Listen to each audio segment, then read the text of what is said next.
Allô, c'est Roger Calling, l'anglais à Chevreuse, sur la radio chevrotine. Oui, un anglais. Mais qu'est-ce qu'il fait un anglais à Chevreuse? Oh là, je suis pas nouveau, car en fait, ça fait 40 ans que je suis là, parmi vous. Je vous connais bien, les Français. Je suis de nationalité française même. Alors, ce que je propose dans ces émissions, c'est de vous donner mes impressions de ce que j'ai vécu pendant 40 ans parmi vous. Pour commencer au début, je suis arrivé à Chevreuse par le train.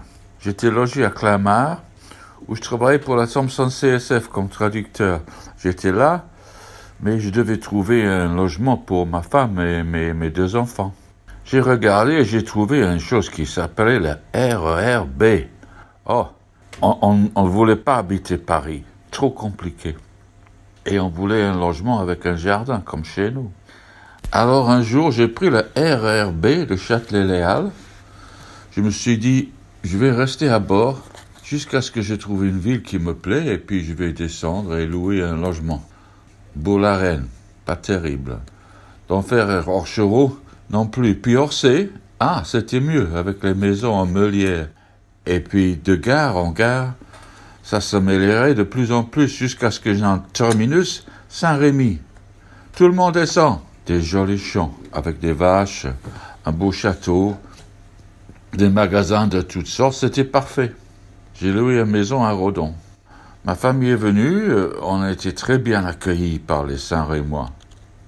Nos voisins ont frappé à la porte pour se présenter, car notre fille Bethléem était attendue à l'école, la petite anglaise. Tout le monde était curieux de la voir. Elle a appris un français simple en quelques mois, à mon grand étonnement. Et puis un jour, je l'ai observé jouer avec les enfants, les autres enfants, et j'ai compris. Il disait, « Allez Beth, allez, le ballon, allez, attrape. » C'est en jouant dans la rue qu'elle a appris le français.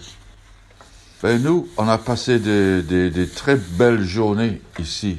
Et on était aussi étonnés par l'appréciation des Français, l'amour de l'art, les activités artistiques. Il y avait des expositions partout, des cours de dessin, des cours de toutes sortes et des expositions. Et ce qui est étonnant, c'est tu peux demander à n'importe quel Français son opinion sur un tableau, peu importe la classe sociale. Il aura toujours un avis à dire. Voilà. Bon, c'est un début de mes impressions de vous, les Français. Allez, see you soon!